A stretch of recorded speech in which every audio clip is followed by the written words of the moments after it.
Okay.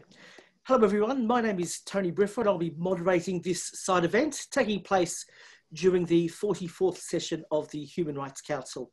I am the chair of the Intersex Committee of ILGA World, and I would like to begin by acknowledging the struggles, discrimination, mistreatment, and other diversity of lived experiences of intersex people globally, and pay my respects to their elders, past, present, and emerging. I also want to acknowledge this side event is taking place during a particularly challenging environment due to the pandemic, and that many people with variations of sex characteristics are experiencing hardship as a combined result of their intersex variation, the pandemic, discrimination, socio-economic factors, cultural factors, amongst other things. On behalf of ILGA World and the co-organisers of this event, I'd like to acknowledge the GATE, OII Europe, SIPD Uganda, Intersex Human Rights Australia, Intersex Asia. We would like to express our deep gratitude for the co-sponsors of this event. That is the Permanent Mission of Austria in Geneva, the Permanent Mission of South Africa in Geneva, and the Office of the High Commissioner of Human Rights. We acknowledge that these are very busy times during the Human Rights Council session, especially in light of the different participation modalities due to the security measures taken by the Council. We are very thankful for their support in this first online side event ILGA World helps to organise. This side event is about intersex rights at the Human Rights Council, something that we're all very passionate about. During this session of the Human Rights Council, it received and discussed the UN High Commissioner for Human Rights report on the intersection of race and gender discrimination in sport. The report includes some very supportive comments, conclusions, and recommendations for intersex people. So I highly recommend that people get that document and read that. During this side event, we will discuss human rights violations against intersex people, unpack the mechanisms that lead to discrimination and violence of intersex persons in all spheres of life, including in sports, and discuss possible ways forward towards better and more specific protections of persons with diverse characteristics in the international human rights framework. And what a wonderful list of speakers we have, and I'll introduce them to you during the event. We're also very happy that you've decided to join us. It will be recorded, so you'll be able to watch it time and time again. I don't know why, but you can. And look forward to some interaction during the question and answer session at the end. So there'll be a session at the end where you can ask questions and answers. Please be respectful and use the Q&A function in Zoom for that. We also have Spanish interpretation being kindly provided by Eliana as well. Thank you very much, Eliana. If you wish to access the Spanish or English interpretation, we recommend that you download the latest version of Zoom for that. And there's a special interpretation button on the bottom for that. Okay, so let's start. So in addition to the speakers that we have on the panel, we're also very honoured to have some very special dignitaries to provide some introductory remarks. I'll therefore like to invite His Excellency, Mr. Robert Mueller, Deputy Permanent Representative of Austria in Geneva, to speak. Thank you, Your Excellency. Well, good afternoon to everyone. I hope you can hear me and see me very well. It's a great pleasure to be connected with all of you in different time zones and different continents. So good morning, good afternoon, good evening, depending on where you're sitting. First of all, I would like to thank all the co-organizers and the co-sponsors for having organized this side event, this virtual side event in the margins of the Human Rights Council. The topic of intersex rights, unfortunately, has not received so much attention within the Human Rights Council yet, but I hope today that's a good opportunity to change this. 5 years ago, at the historic first meeting of the UN on the human rights situation of intersex persons, the then High Commissioner Said noted that there is a general lack of awareness about intersex people. Unfortunately, the sex and gender binary are both still deeply rooted in our societies, so that we automatically try to place each other into one box or the other. Today's participants have probably all read the report of the High Commissioner on the intersection of race and gender discrimination in sport. The described eligibility regulations for female athletes to compete in sports, for instance, are an example how misguided it is to classify sex or gender as binary. For too long, the perception that there are two distinct biological sexes has negatively impacted many lives of intersex persons. This has been portrayed very well in the background note on human rights violations against intersex people published by the Office of the High Commissioner for Human Rights last year. Biological sex is not black or white, yet we only get two boxes, male or female. Also in my own country, Austria, it was a particular complaint filed by a person who tried to register other than male or female into the Central Civil Register that had led to a landmark decision by the Austrian Constitutional Court. The judges of the Constitutional Court granted the complaint and decided that intersex persons have the right to be registered according to their sex characteristics in the civil register or in official documents. Luckily, our societies are constantly changing and evolving, so that today we can safely say that biological sex is on a spectrum. There are so many ways somebody could be intersex. That knowledge can save intersex children also from severe physical and emotional harm. The topic of intersex rights is much more present in public today than it was 5 years ago. This is, of course, due to the tireless work of intersex human rights defenders, and I'm happy to have many of you or some of you here on the panel today. Their work has led to growing recognition of the specific human rights violations and abuses that intersex persons face. But much more needs to be done to counter stigmatization and discrimination based on the ground of sex characteristics, and to ensure that the human rights of intersex persons are respected, protected, and fulfilled.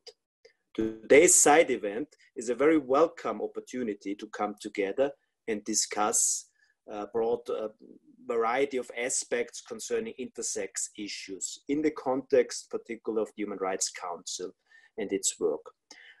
Me personally, I'm looking very much forward to a fruitful discussion today that helps us to enlighten us probably on this topic, and also gives it more, to add more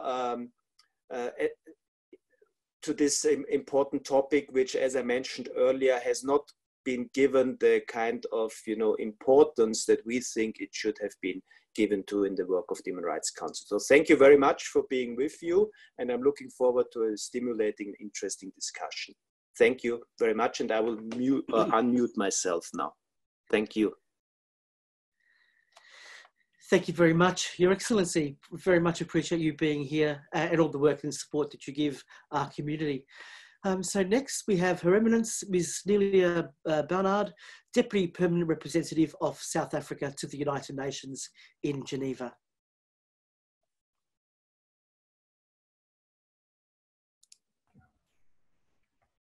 Moderator, distinguished experts, members of civil society and friends, it is a great pleasure for me to participate in the virtual side event today and for South Africa to join the permanent mission of Austria in co-sponsoring it.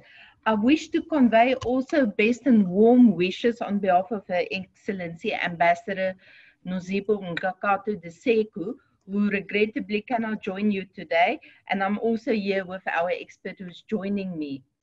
In doing so, we are very mindful of the impact of COVID-19 on all people, but particularly vulnerable groups, which very much includes the LGBTI community, which should not be left behind as we build back better.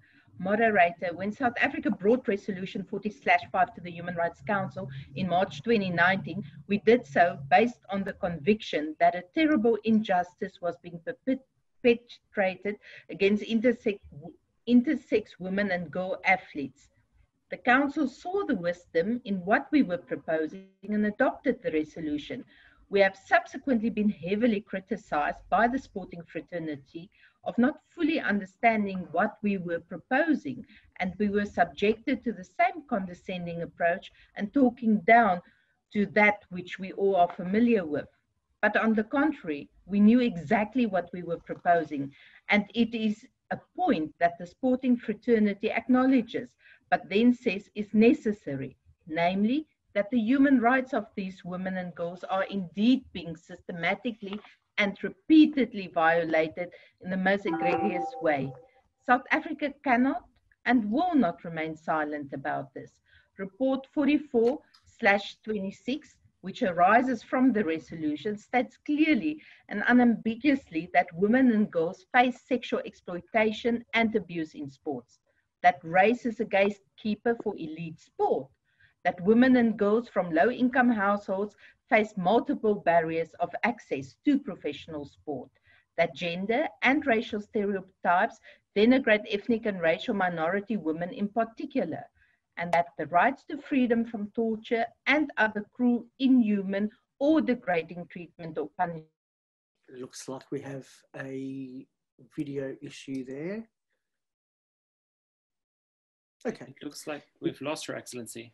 Yes, it looks like we've lost her. So let's continue, and if we can get her back, then we'll give her that opportunity to speak. I'm very sorry about that.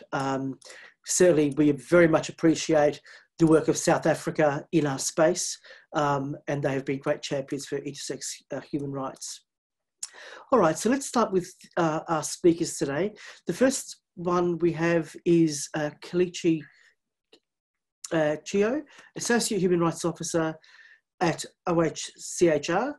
Kelechi is an Associate Human Rights Officer at the Office of the High Commissioner on Human Rights. She will be sharing the findings of the High Commissioner's report to the Human Rights Council on the intersection of race and gender discrimination in sport. Kelechi. Thank you very much. Greetings to you all joined in on the call. This June, the High Commissioner released her report on the intersection of race and gender discrimination in sport. It was mandated by the Human Rights Council Resolution 40/5 on the elimination of discrimination against women and girls in sport. The report drew information from submissions received from states, civil society organizations, and others, and also builds on findings of United Nations agencies and human rights bodies, regional organizations, non-governmental organizations, and academic research institutes. The report does 4 things. So it elaborates on the relevant international human rights norms and standards and the corresponding obligations of states and responsibilities of sporting bodies vis-a-vis women and girl athletes. It provides an analysis of the human rights impact of sport regulations and practices that require women and girl athletes with variations in sex characteristics to medically reduce their testosterone levels. It also identifies possible gaps in the protection of human rights of women and girls in sport. And lastly, it provides conclusions and recommendations aimed at enhancing such protection. So the report highlights that the discrimination faced by women and girls in sport cannot be divorced from the discrimination they face in society more broadly. And that additionally, for those women who do take part in sport, their non-conformity to community-based gender norms related to style of hair or their dress or their sexual orientation, among others, may lead to harassment or exclusion by their families. We do note in our report that the intersection between discrimination based on race and on gender leads to even greater obstacles for women and girls. And in addition to this, there's very little data available showing the intersection. As per the resolution, the report goes on to analyze the IAAF female eligibility regulations. And it is important to note that these regulations specifically apply to women with particular variations in sex characteristics and set a specified blood testosterone level for the athletes to maintain their eligibility to compete in the female category. The report notes that these regulations not only lead to the surveillance of women athletes based on stereotypes of femininity, but also contravene their human rights, including to equality and non-discrimination, to work, to sexual reproductive health and rights, to their health, privacy, bodily integrity, and bodily autonomy. During The findings of the report continues to find that a lot of the affected athletes come from Sub-Saharan Africa and South Asia, and they include Santi Sundarajan and Duty Chan from India, Caster Semenya from South Africa, Annette Negesa from Uganda, Margaret Wambui from Kenya, and Francine Nyonsamba from Burundi. The regulations, however, have been challenged at the Court of Arbitration for Sport by 800-meter world champion athlete Caster Semenya, and now have an ongoing appeal at the Swiss Federal Tribunal. In terms of gaps, the report shows that many athletes face obstacles in accessing remedies and redress for violations of their human rights in sport. Sport, as you know, is globalized in nature, and thus the regulatory control is shifted increasingly towards private, non-profit, and transnational sport governing bodies. So through a series of contractual relationships, these rules and regulations developed by these bodies are implemented worldwide, and given their interest in having their athletes compete on the international stage, states largely acquiesce to the regulatory autonomy of sport. So while athletes may sometimes be able to make human rights related claims against sport governing bodies before domestic courts in their countries, these courts generally only have jurisdiction over their respective national federations and national Olympic committees. And therefore, domestic courts can only provide domestic remedies, such as prohibiting the application of discriminatory international rules, but thereby jeopardizing the ability of the athletes to compete internationally. As I conclude on my very short remarks, we do hope that this report is a starting point for discussion amongst the various stakeholders, states, sporting bodies, and civil society organizations alike, that can lead to better inclusion of women and girls in sport, including those marginalized because of, amongst other intersecting identities, their variations in sex characteristics, their age, and their race.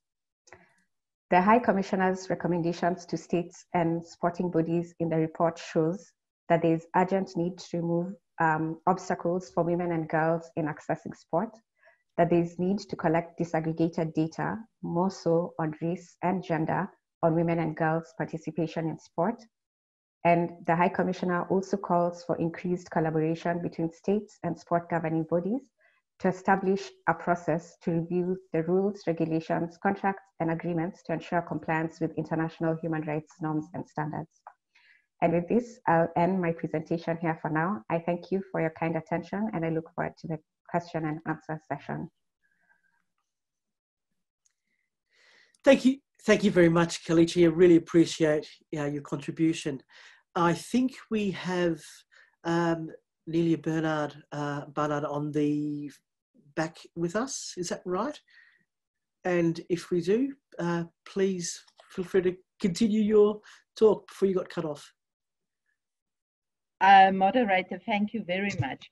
I will continue. Professional sporting bodies do not include human rights norms and standards as binding sources of law for adjudication. This means that professional sport, in effect, is a human rights free zone. This cannot be. The report also correctly points out that governments need to ensure that their national anti-discrimination law addresses compounded discrimination based on race, gender, and particularly intersex variations, or on the basis of sex characteristics. I'm particularly proud that these protections were extended in South Africa in 2005. The report adds that states and sporting bodies should include organizations led by intersex persons in efforts to promote the inclusion of women and girls in sport. In this way, we will increase diversity and inclusion. Of particular concern to our delegation is the issue of unnecessary medical interventions on intersex women and girls in sport. The 2019 background note of the Council on this states clearly that coercive medical interventions violate rights to the security of the person, to bodily and mental integrity, freedom from torture, ill treatment, and freedom from violence. These rights are enshrined in Article 3 of the Universal Declaration on Human Rights and Article 9 of the International Covenant on Civil and Political Rights. The background note also states that such medical interventions violate the right to health, including free and informed consent, the right to legal capacity, and the right to non-discrimination. States have an obligation to eliminate such medical interventions to modify diversity of sex characteristics. Moderator, based on everything that we have heard and will hear today, it is clear that there is much work to be done to promote and protect the rights of intersex people and intersex women and girls in professional sport. The Council has laid the foundation for this work with strong resolutions on discrimination against women, on health, on sport, and many other economic and social rights. It is now incumbent on all of us to come together and press forward for building the body of human rights law that pertains to the rights of women, LGBTI people, and other vulnerable groups. South Africa stands ready to play a constructive and progressive role alongside all who will join us on this path. We thank you. Thank you very much. Very much appreciate that, and I again apologise about that, that little interruption. Okay, so next we have Katrina Karkazis. This is exciting for me to finally hear her speak after reading so many of her documents. Katrina is Human Rights Expert and Senior Research Fellow of Global Health Justice Partnership at DL University. Good morning, everyone. Thank you. Well, at least it's my morning. And it's really an honor to be included with everyone here, many of whom I know and whose work I admire. I only have a few minutes, and so I'd like to, if I can, elevate some of the comments that have already been made and hopefully try to situate this a little bit in the context of the kind of work that I've been doing.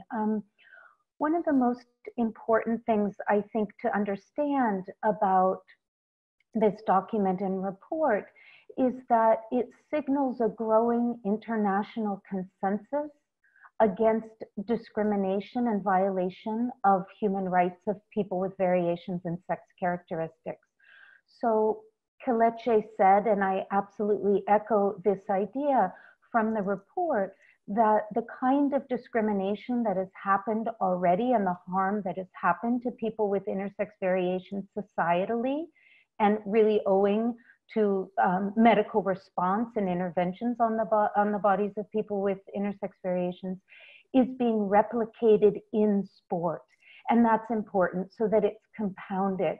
This becomes yet another statement coming from the UN that, in my knowledge, around these regulations began with a special rapporteur on the right to health, highlighting that the same kinds of medically unnecessary and harmful interventions that happen routinely in the clinical arena are now happening, or have been happening, under the guise of sports governing bodies and mandated by regulation.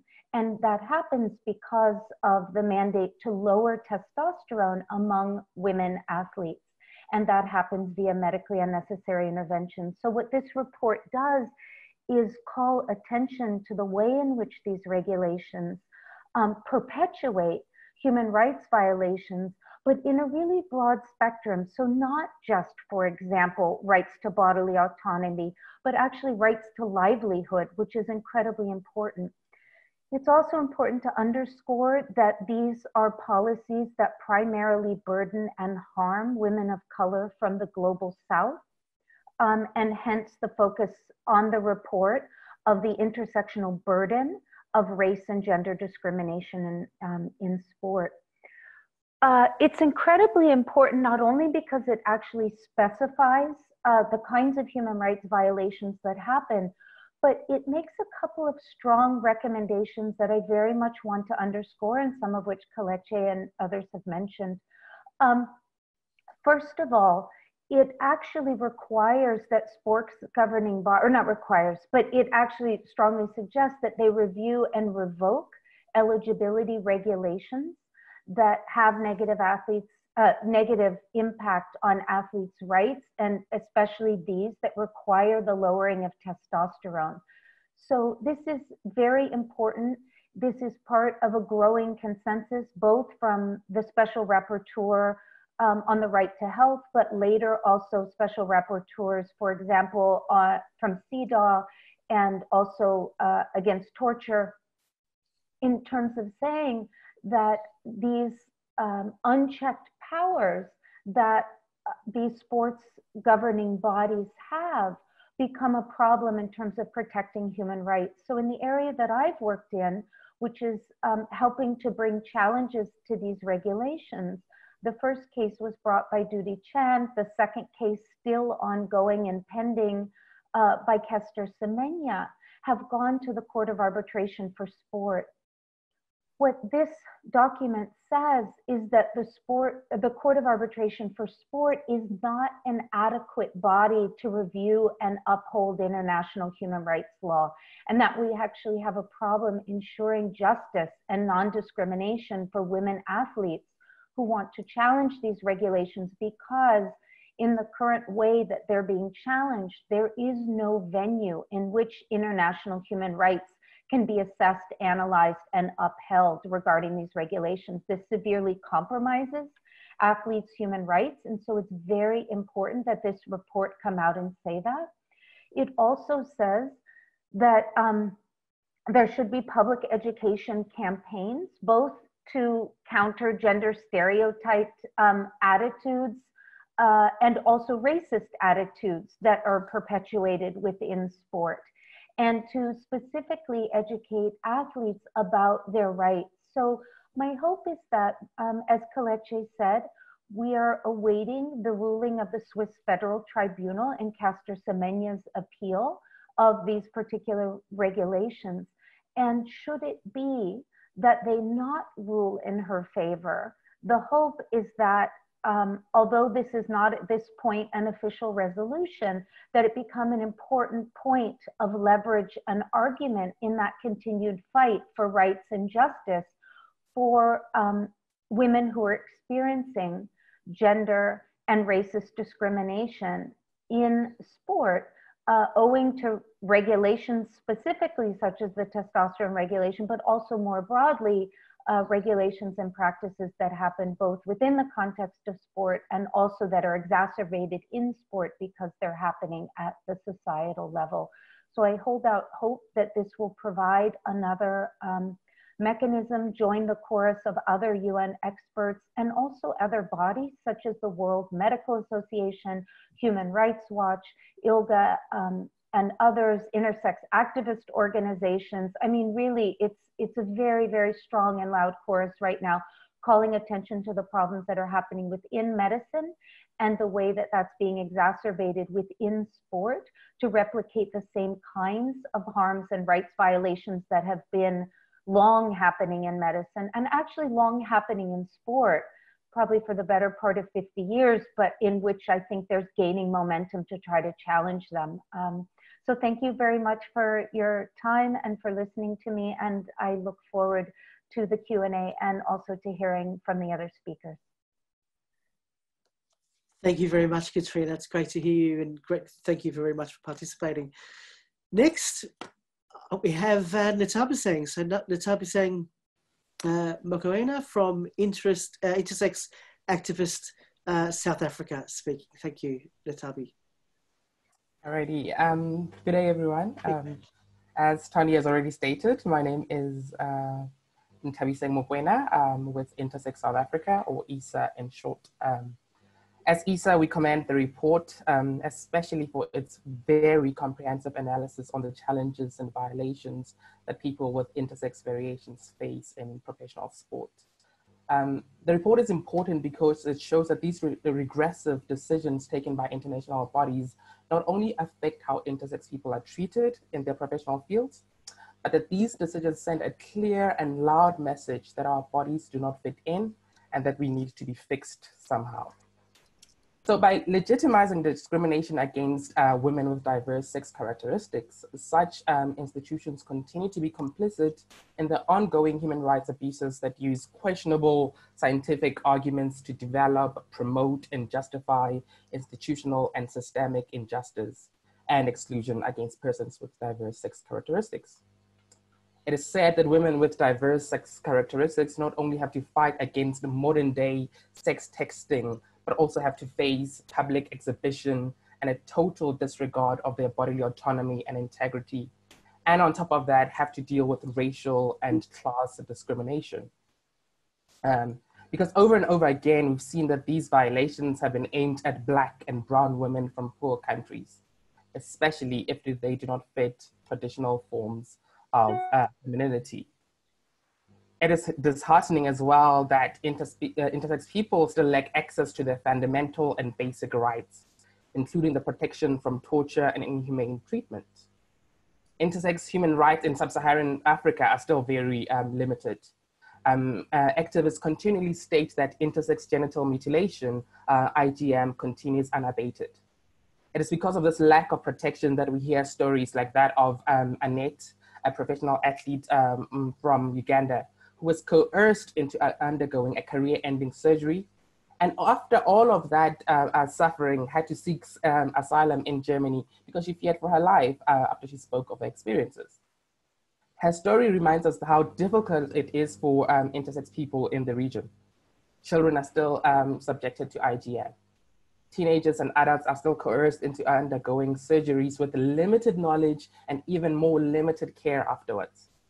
There are stories of infanticide in certain countries, and there are limited or practically non-existent legal and justice frameworks for intersex people. And sadly, intersex organizations are practically operating non-funded and unsupported.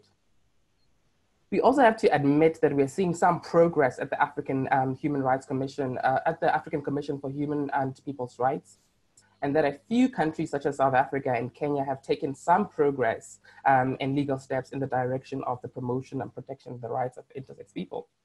But unfortunately, progress is too slow as compared to the challenges, violation, and oppression that intersex people continue to face.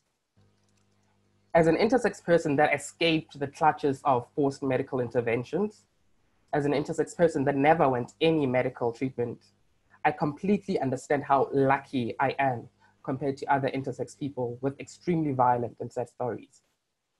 But even with this luck, I still have to fight against medical systems that still try to coerce me into surgery, even at this age. I still have to fight against pathologizing language that is weaponized against me. I still have to battle against discriminatory institutions and communities. I guess then my luck is just not enough. But also intersex people shouldn't be reduced to positions where they have to feel lucky that their bodies are still intact. It is not luck that we should be praising. At this point, we should be having enabling and protective legal and social environments. We should be having IGM practices banned. We should be having policies and frameworks that protect intersex people against discrimination, as well as inclusive and equal communities. Yes, we do not have that now, but we continue to fight for the realization of a better world for intersex people. As ISA, we are glad that South Africa has co-sponsored this event. We recall that in response to a joint report submitted by Iranti in 2016 to the United Nations Committee on the Rights of the Child, the South African government acknowledged the ongoing violations against intersex people and the urgent need for structural intervention. We have also seen that in 2019, the Department of Justice and Home Affairs joined in bilateral engagements with the European Union and civil society to discuss best practices on intersex issues. This is all very commendable. But as we know, there's still no piece of legislation that makes explicit reference of the rights to bodily autonomy and integrity, or the right to self-determination for intersex people in South Africa. Nor are there any policies in place to guide medical treatment where necessary. This has resulted in no action by government to protect intersex children from IGM. We still ask the state to fulfill its promises to depathologize intersex variations in medical classifications, to ensure access to healthcare based on ethical medical standards, and to ensure that intersex people have full access to their medical history. Most urgently, we need the state to prioritize its commitment to set up a working group between civil society and government that will focus on the amendment and drafting of legislation to address current gaps and challenges, especially the banning of intersex genital mutilation. Thank you, Jenny. That's all from me now. I'll look forward to the question and answer. Thank you very much, Nthabiseng. Thank you. Love those recommendations. And if you'd like to share some of those or that your recommendations in the Q&A section, or maybe we can attach a link. That would be great. I think a lot of people would love to actually get that in writing. Thank you. Next, we have Hana Aoi. Hana is a Mexican intersex activist leading the Vivir Ser Intersex project, which advocates for intersex people's rights and seeks to work with government institutions in order to visibilize intersex issues and develop public policies that address them. She's also a board member of I'm going to ruin the name, Brujula Intersexual. Currently, she's a master's in women's studies candidate for the Metropolitan Autonomous University in her country of origin. Hana, lovely to have you with us. Thank you, Tony. Muchas gracias. I'm gonna speak in Spanish. Yes. So I'm just reminding people in order for them to change to the English channel for interpretation. Yes. So people with English, you can click on the interpretation button on the bottom and you can hear the translation. Thank you, Hana. Gracias. Bueno, primero que nada, muchísimas gracias por unirse a esta reunión y muchísimas gracias por invitarme a formar parte de este panel. Me emociona mucho compartir también espacio con... me encanta compartir este espacio con gente a la que admiro mucho.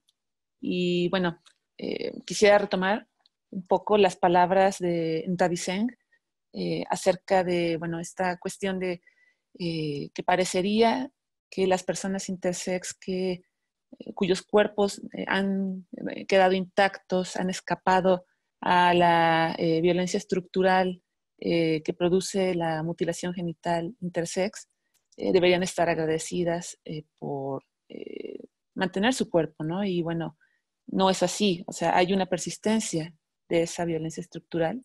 Y bueno, en ese sentido yo quería hablar un poco de los aprendizajes que regionalmente y localmente a nivel nacional, México, hemos tenido acerca de la interseccionalidad y de la diversidad cultural. En febrero pasado, en Buenos Aires, Argentina, se llevó a cabo la segunda conferencia Intersex Latinoamericana y del Caribe, y fue muy reconfortante, emocionante y esperanzador ver el crecimiento y el fortalecimiento de un movimiento regional por los derechos de las personas intersex que toma un carácter propio y además diverso. En mi región, América Latina, es como otras, una región de una gran heterogeneidad. Hay una gran diversidad cultural, a pesar de compartir un pasado, digamos, colonial y lingüístico. En ese sentido, ese pasado es lo que nos condiciona a ciertas prácticas que, bueno, hoy día provienen de este norte global, ¿no? Prácticas médicas particularmente. En mi región, el trabajo de activistas como Mauro Cabral, Natasha Jiménez y Laura Inter nos ha permitido elevar los reclamos de la comunidad intersex a los órganos de tratado de Naciones Unidas. Y bueno, particularmente quisiera yo destacar en ese sentido la labor que Brújula Intersexual ha tenido para visibilizar particularmente las violaciones a los derechos humanos de las personas intersex en México, generando informes sombra que han sido presentados ante distintos órganos de tratado, como, bueno, por un lado el Consejo de Derechos Humanos, por otro lado CEDAW. Y bueno, lo que a mí me parece muy interesante o importante de destacar es que, así como otros países de la región que ya han sido llamados a tomar acciones para para asegurarse de la protección de los derechos de las personas intersex.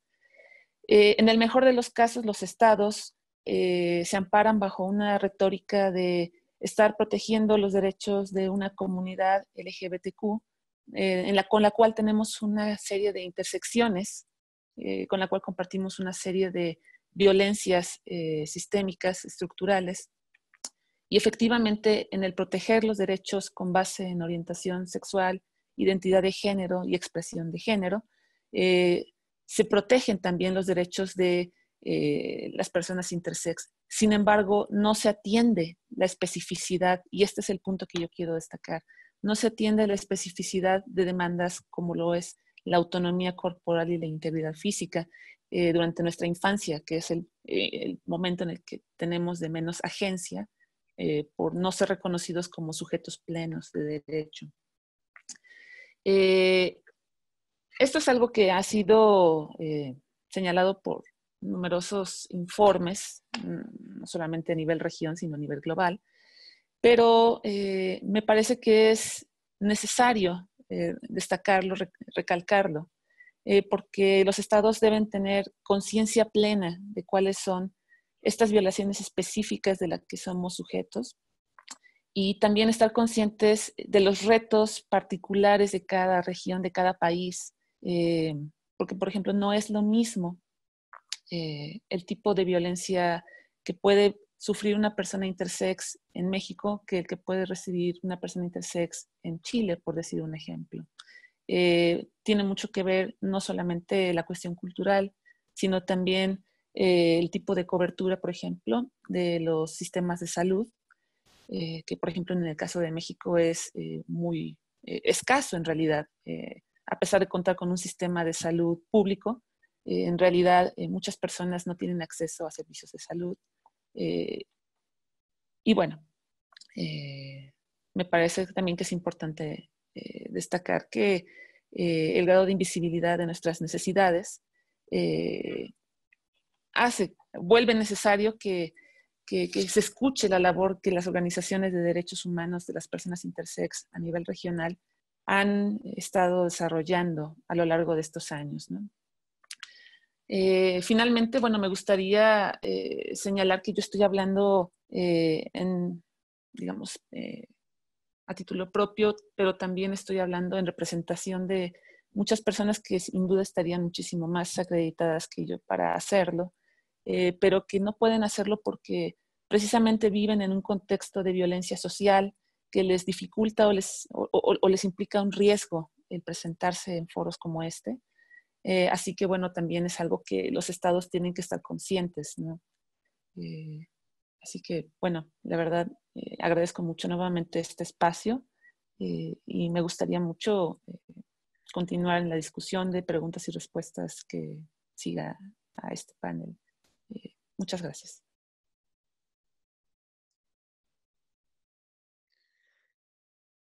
Thank you, Hana, and we are very glad that you're able to contribute to this discussion. It's very important that we include people from all over the world, and in particular, people from the Global South. So thank you very much for your contribution. I look forward to the Q&A session and your input there. Next, we have another dear friend, Gopi Shankar Mudurai. So Gopi is India's first intersex politician, also the intersex representative of ILGA Asia, and founder of the Shristi Mudurai Student Volunteer Movement. Gopi's work inspired the Madras High Court judgment to ban normalising surgeries on intersex infants and children in the Indian state of Tamil Nadu, which is a population of 80 million people. So thank you, Gopi. Are you there? Thank you, Tommy. Namaste, everyone. So we are talking about people without communities, those who don't have communities for ourselves.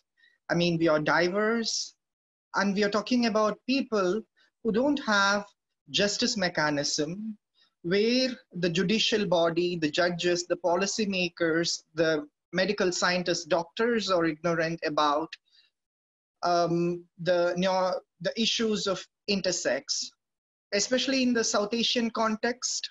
A lot of people don't know the difference between transgender as a gender identity and intersex as a sex characteristics. And most importantly, the caste, class, language issue. It's something, it's super problematic, because when it comes to this particular resolution in 2019 from the UN or from the Human Rights Council or the earlier paper, it is very important because I started working with Shanti in 2012 when she was working in a Brooklyn as a daily wage. In 2006, she was stripped off and kept nude with one pair of borrowed shoes. She won 11 international medals for India. Her parents didn't have television to watch her winning a medal. The thing is that there was no mechanism or system. She was not explained. I mean, she didn't know to speak English. She speak Tamil. We speak Tamil, and predominant the north of India, they speak Hindi, and we are a vast country. We don't have a national language. So when Shanti was there, she thought it's a protocol or a procedure she need to undergo. She was not completely aware of what is happening with her. This was so crude. Around a group of 11 male doctors came and did the sex verification test, kept her nude for more than half a day. Is something inhuman. It is a literal rape. The system failed her, but she thought something is wrong with her. To make her to understand the system is wrong, it took us a lot of time. Nobody funded us. We are a student volunteer movement. And Shanti was assigned as female at birth, and she was living as a woman. She is a strong woman. So when people belittled her by saying she is not a woman, the medias and everything, 3 of her sisters' wedding stopped. She hails from Dalit Hindu community. The caste system here, it is not just about race always, it's also about the caste system in India, where, you know, she comes from a most marginalized section in the society, where she don't have a tool. Even the National Human Rights Commission couldn't intervene in this case because it's a 10-year-old case. So a lot of athletes with intersex rights left sports after Shanti issue. Personally, we worked with a lot of people to get them a proper government job. That's why this resolution is important, because these athletes, they didn't have a mechanism for themselves. I mean, as the South African High Commissioner said that we don't have a kind of a justice system or mechanism established internationally or nationally to make these bodies accountable. One of the most important things is that this happened in a time where the term intersex itself was not that popular. So Shanti didn't know the term intersex. Many of us didn't know the term intersex. So the point is that at the time there was no intersex flag or movement, or you see most of the athletes in India who got affected by this, they're not from the upper caste or elitist community or upper class. All of them are from the lower strata in the society. And most importantly, apart from this athletes issue, one thing we worked from the beginning is banning the sex selective surgeries of infants and children born with intersex traits. So it took us a lot. I mean, 2014 we started lobbying, and 2016 I contested an election, and same 2016 I launched a petition, and 2019 we won a court case, and 2019 August I drafted the government order, assisted the government of Tamil Nadu, a state with 80 million people, where we passed an executive order banning all non-necessary medical interventions. This was a time we didn't, at the time, we didn't have any kind of mechanism or medical protocol, because we need a very holistic, integrated approach with community standards. So the one issue I wanted to highlight is that this should not be just a resolution. This should be adopted by every single UN conventions. They should include all issues pertaining to sex characteristics in their mandate, and they should advocate for it. I thank ILGA and I thank Intersex Asia for giving me this opportunity. Namaste.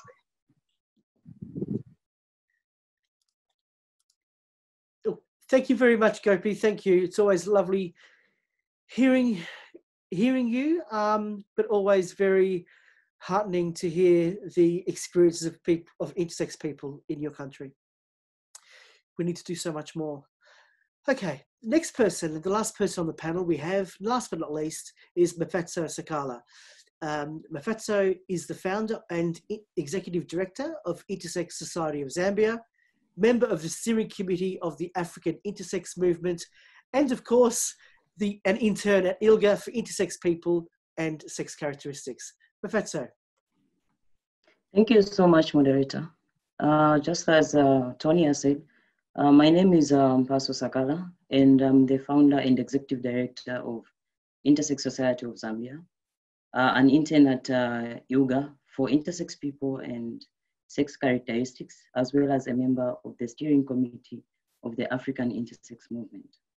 So Intersex Society of Zambia is a not-for-profit non-governmental organization that exists to facilitate for the recognition, protection, and promote access to social, legal, political, spiritual, and economic frameworks of intersex persons, and transforming them into well-informed, motivated, and active individuals to live a fulfilling life, achieving their dreams and contributing to their communities in Zambia, regionally and globally. Intersex Society of Zambia works to develop tools and information suitable and effective for advocacy, to be used in awareness raising campaigns for a more open, tolerant, and enabling society towards intersex children, adults, and their families.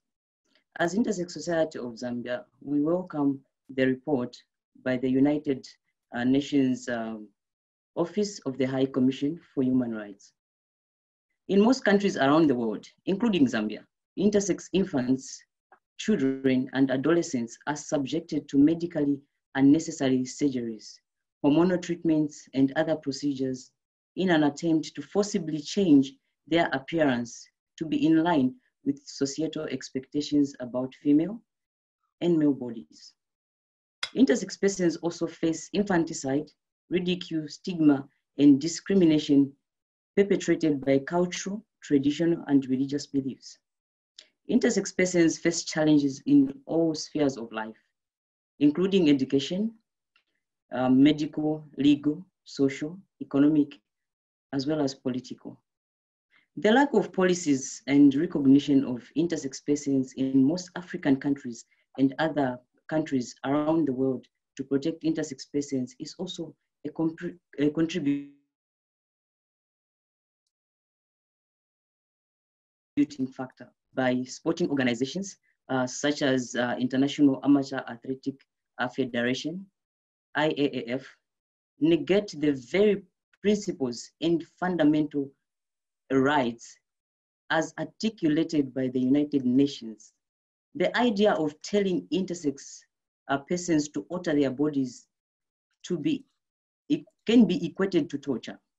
We are having IAF coercing women with intersex variations to undergo hormonal therapy, with the aim of making intersex persons conform to the standards for categories as described by the sports body, which without a doubt is torture and the violation of the rights of intersex persons.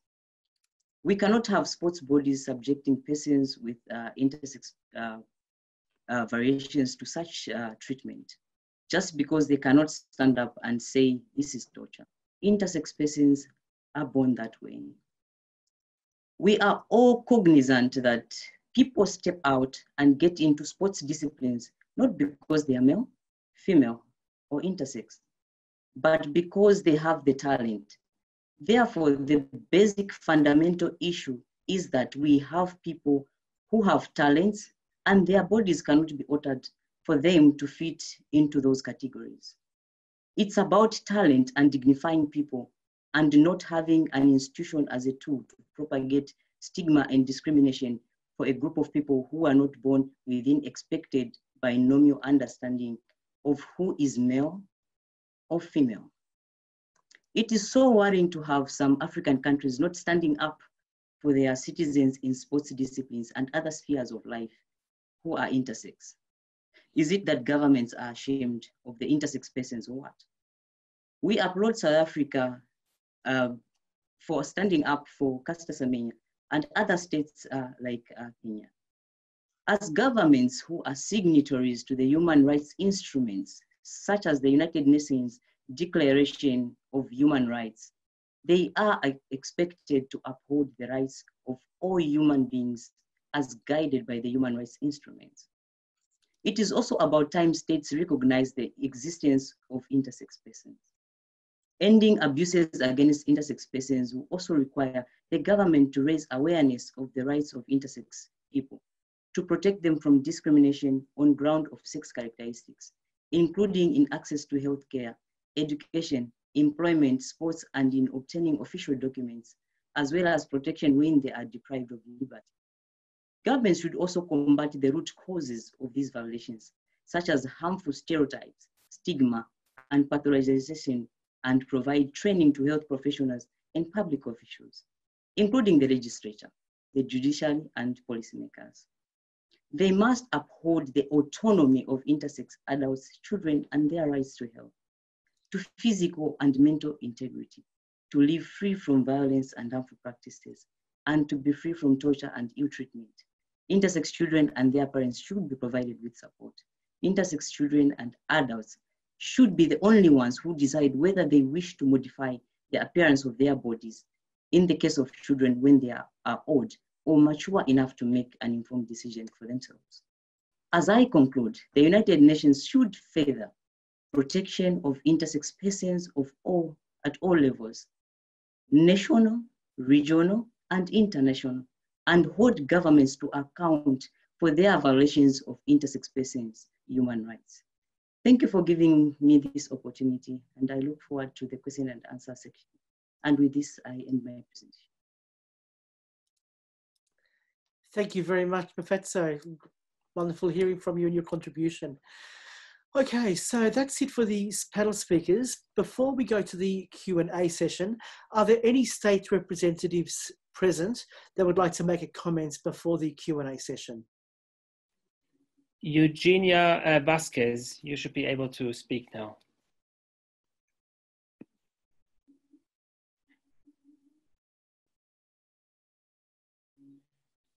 But you have to unmute your microphone. Yes, I am talking now. Can you hear me?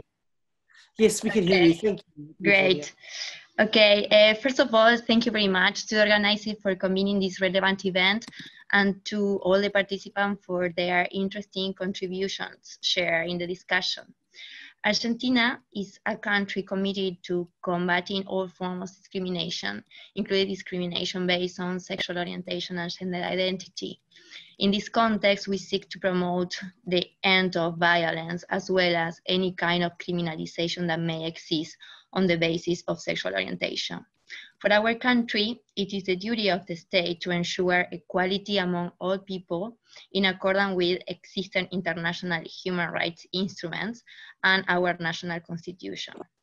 At the national level, Argentina has public policies and advanced laws that guarantee and promote the exercise of the right of the LGBTI community with a cross-cutting perspective covering issues related to access and non-discrimination in all areas of people's lives, including education, health, work, sports, among others.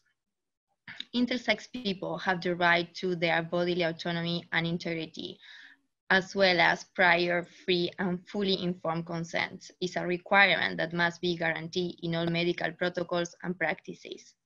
The bodily integrity, decisional autonomy, and health of intersex people must be ensured, for which psychological, psychosocial, and non-pathological support to the immediate family is necessary, rather than surgery or other medical treatment, unless it is life-saving interventions.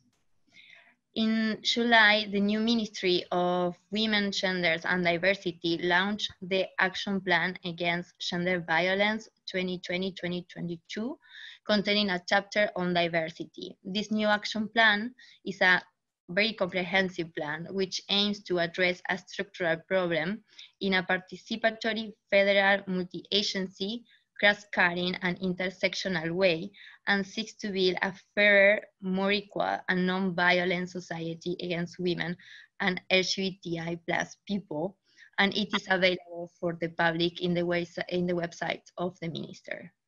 Well, I thank you very much for your attention. Thank you very much for your intervention.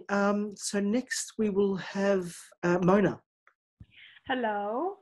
I represent the New Pagan Dawn Society from Romania.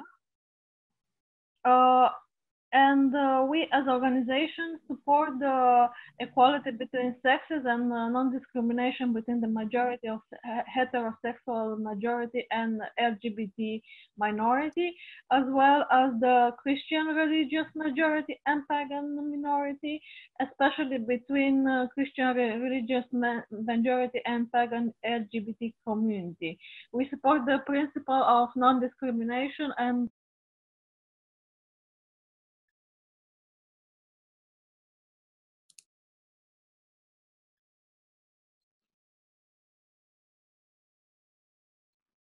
Hello, Mona. I think Mona's muted. Hang on.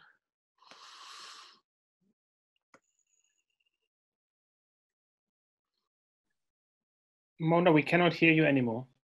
Yeah.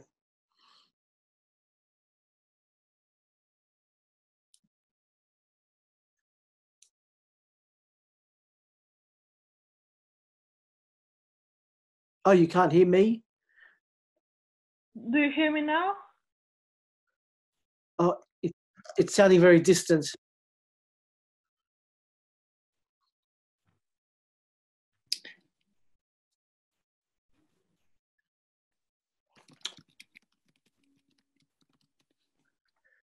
Yeah. I can hear you. Yes, I can. And Mona, could you go ahead, please? So we have some aspects of homophobic behavior in Romania. It was a referendum for the traditional family, and this, of course, didn't pass. But it had been a very traumatic situation in Romania because of this kind of behavior, and we of course didn't support this behavior. This is my comment. Okay, thank you very much, Mona. I hope everybody can hear better now. Erica, you're next. Erica Garcia. Hi, as you say, my name is Erika Garcia. I'm a member of Brújula Intersex from Mexico. Actually, I'm living in Sweden. So what I would like to share is, as a victim of intersex medical intervention, I suffer a mutilation, and well, I have several surgeries. But my point is, first of all, I want to remark which ways are you going to implement to involve into the education some points that it will increase the visibility of the intersex people. First of all, I ask because I'm a teacher and it's no material around. Second, because after being in Sweden, Mexico was like a torture cell as a intersex patient, talking for the medical research, because I was like an object, like an animal.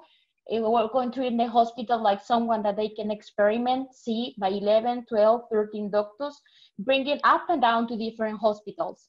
Well, I don't want to get that long, but basically now the life in Sweden, they are setting a protocol in the health service where they give accessory psychology help, not only for the intersex person, but for the families. And I would like to find out resources that it will help us to educate, to show up the intersex people exist, because it's really hard to explain it and to set the specification of what it means of being intersex and in the normal society. So I would like to ask as experts, which is your proposal to change or to intervene on those type of issues? Thank you. Do we have any panelists that would like to answer that?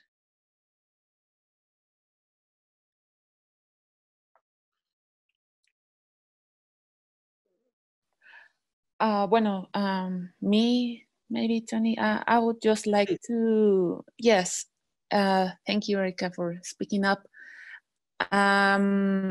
Please use Spanish. Yeah, I think, can I go to Spanish? Okay, yes. Of course, please. Okay. Sí, justamente creo que este espacio es el lugar oportuno para es el lugar oportuno para sorry. Speak.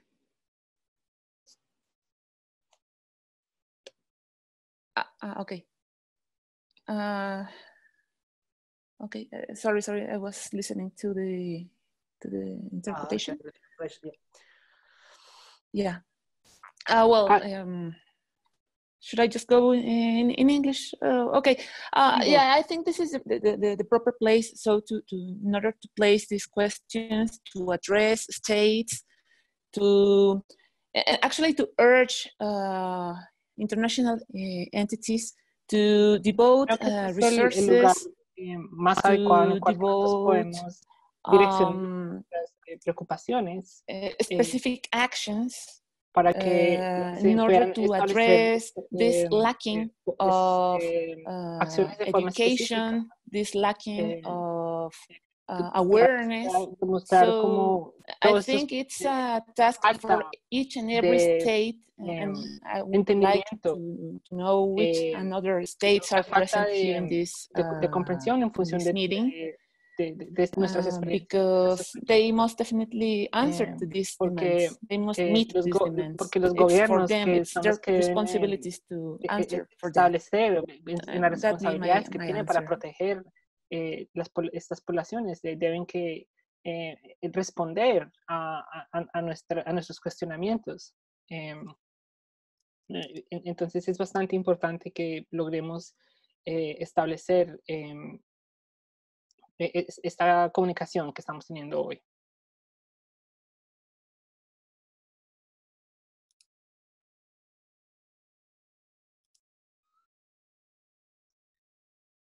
Okay.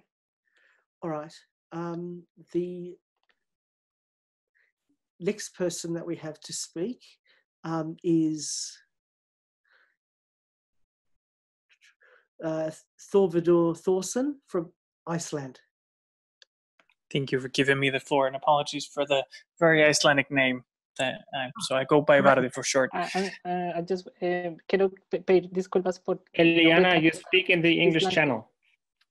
But Eliana, this is a message channel interpreter. You're speaking in the English channel at the moment. Okay, I'm really sorry. Spanish. Sorry. I have Spanish here. I have Spanish in my window. I don't know. My Zoom is not helping me today for some reason. I'm in the Spanish area. But I think everyone in the English channel hears your interpretation. Now, if I go here, you guys can listen to me? Yes. I'm in the English channel. But I put Spanish. I click Spanish, and it's not It's not letting me speak to you guys. I'm sorry. My Zoom is not helping me today. Maybe can you turn it off and then go to Spanish again? Because we're Yeah. hearing both interpretations. If not, we'll have to cancel the Spanish interpretation. Yeah, it's not working. Sorry, I don't know. It's not going well, even in and out. I'm so sorry for this inconvenience. Okay.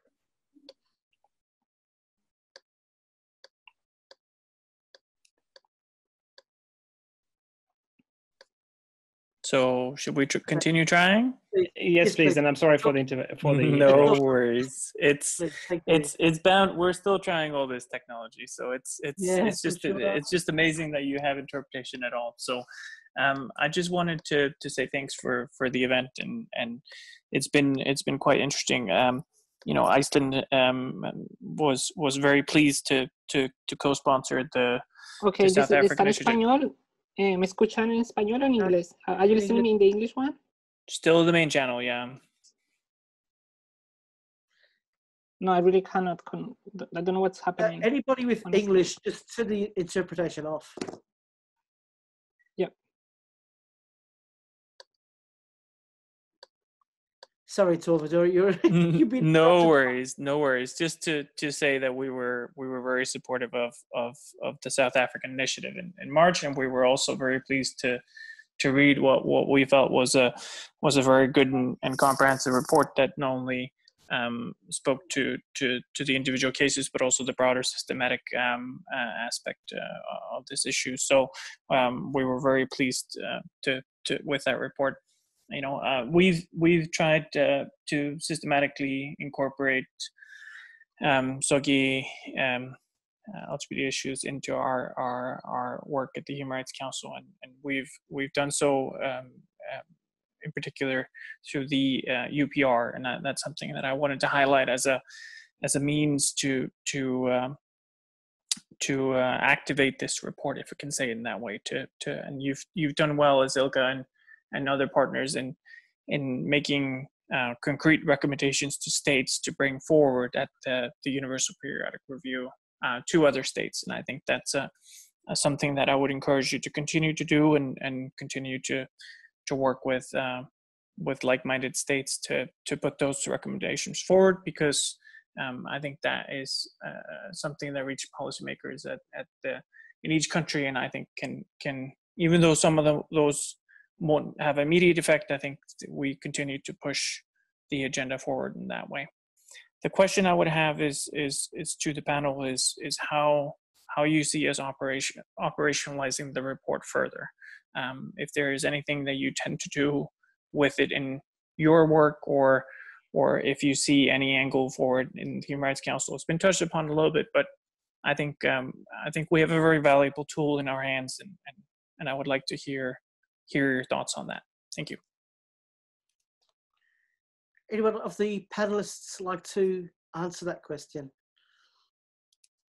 Feel free to just jump in. I'll have a go. Sure, thank you. Thank you for the question. I think the report really gives concrete recommendations on what states could do. There could be lots of awareness raising things that you could do with the report, raise awareness that these issues affect certain athletes, and work with sporting bodies on how to ensure the adequate inclusion of women athletes with differences with variations in sex characteristics. As a country, you could also try and lobby a lot more sporting organizations and ensure that women are actually counted and included, and provide data on the sorts of discrimination that women athletes face in your country. So in terms of things that can be done, there's lots of stuff that can be done by states. And in terms of the support the office can offer, we're always available to give a human rights-based approach, both to states and to sport governing bodies, and also to civil society organizations, on how they could include not only women and girl athletes, but also women and girl athletes with variations in sex characteristics. Thank you very much. Thank you, Nthabiseng. Okay, now just seeing who I've got on the list. And okay, do we have any any other speakers from either state representatives or NGOs?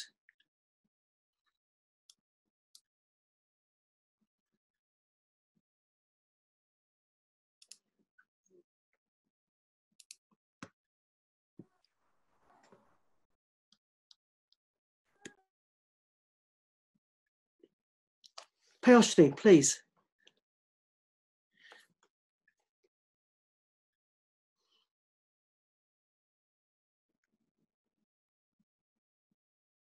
Payoshni, you will have to unmute yourself.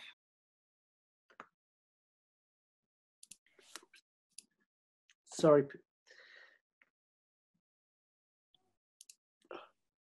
Hello. Yes, hello. Thank you, Payoshni.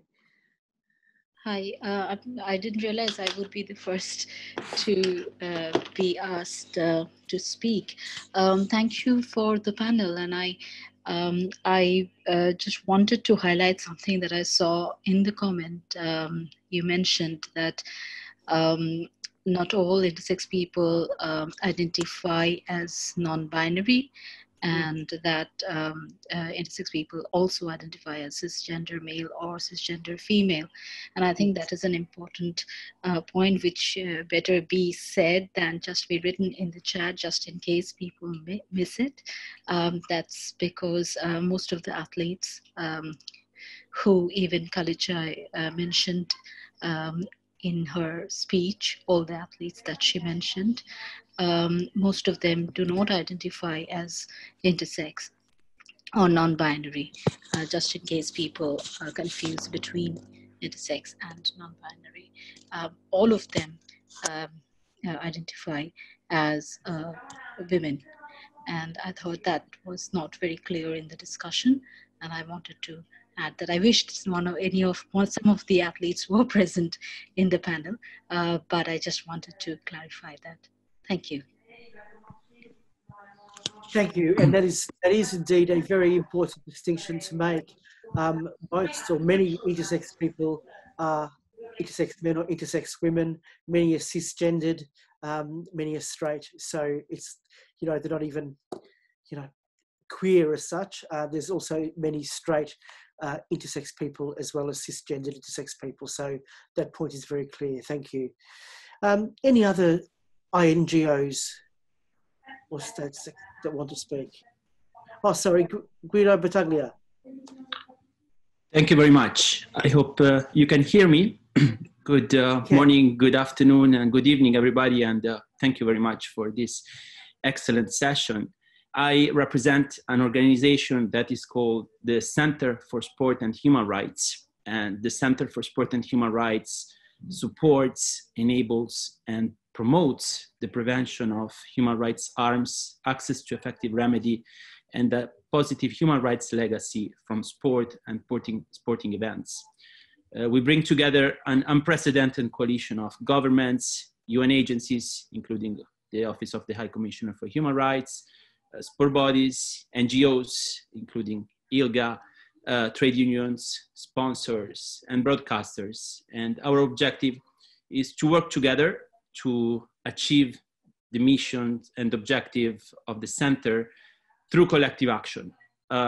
We would really like to welcome this report and this dialogue, and we are available to continue the discussion on addressing these issues in the context of sport altogether, and happy to share more information on our work. Thank you very much. Thank you very much, Guido. Thank you. And next we have Morgan Carpenter. Morgan. Thank you, Tony. I'm Morgan Carpenter. I'm the other co-executive director of Intersex Human Rights Australia. And I'd like to just thank you, Tony, and all the speakers for a really fantastic panel. I think this has been a really enlightening discussion and one that I hope will be shared afterwards by people watching the debate through a recording. I guess I think Payoshni made a really important point about the diversity of self-conceptions and self-understandings that intersex people have. including people understanding themselves as cisgender women and cisgender men. That is, women who identify with their sex assigned at birth, and men who identify with their sex assigned at birth, as well as some intersex people who have an understanding of themselves as non-binary. And I think this makes a really important point, because very many intersex people are cisgender and heterosexual when they are old enough to express an identity. And many intersex people are too young to be able to express any identity. And this particular issue is really fundamental to questions about what kinds of protections can in fact protect people from violence, harm, stigma, and discrimination. And I think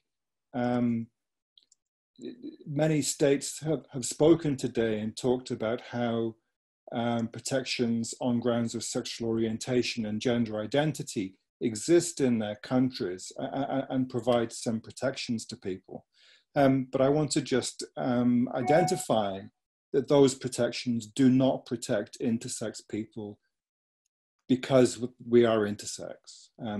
That they protect people who have age and agency to express an identity and who hold an identity that is non-normative in terms of their sexual orientation or gender identity. So that's my comment. Thank you very much for the discussion. I think it's been really, really helpful.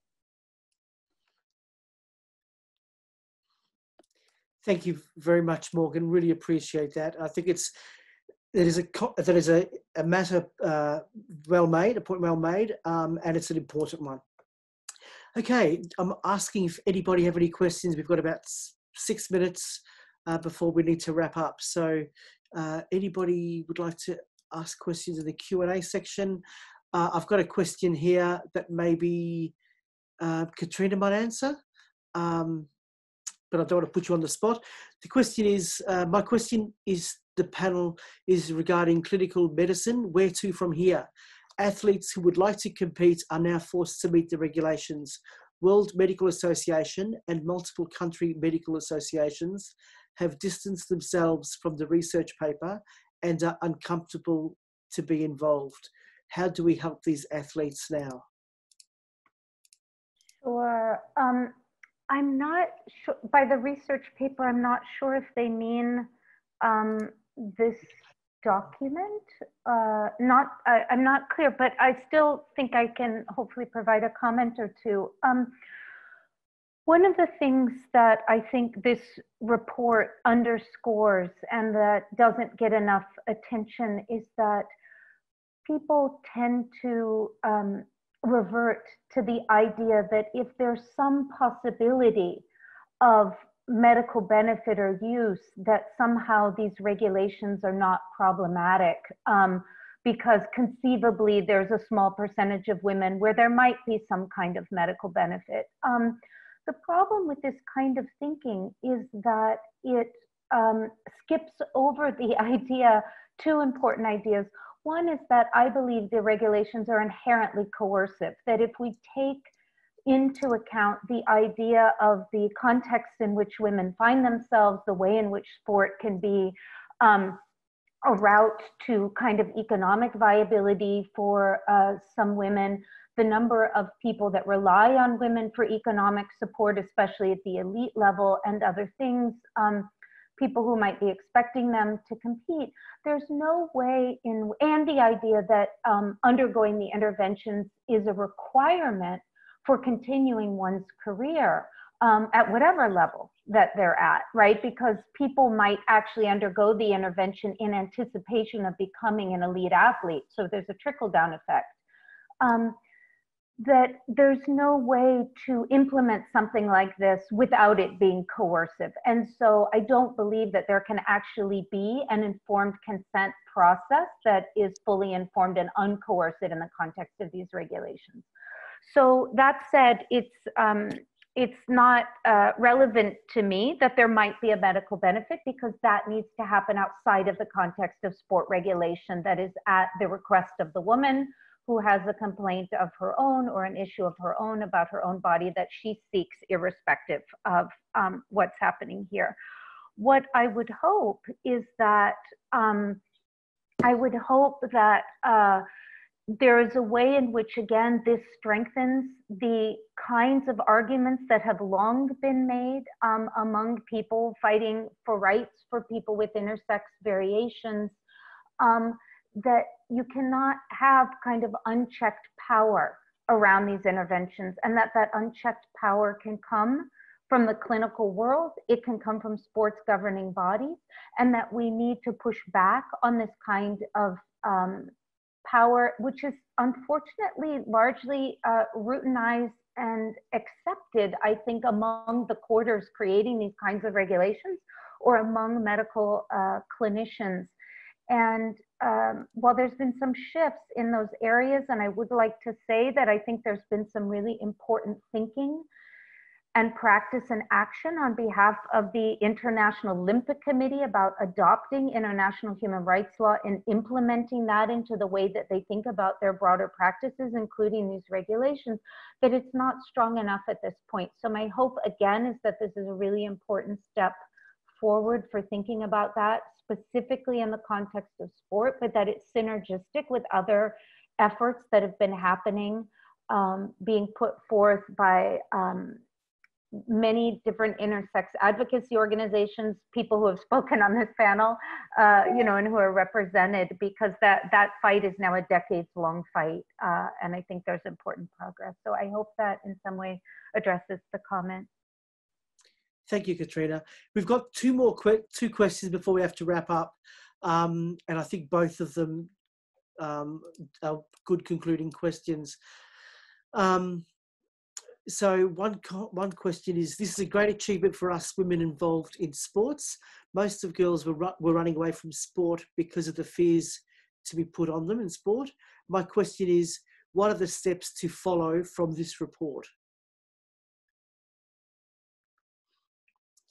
So what are the next steps to follow from this report? Would anyone like to answer from the panel?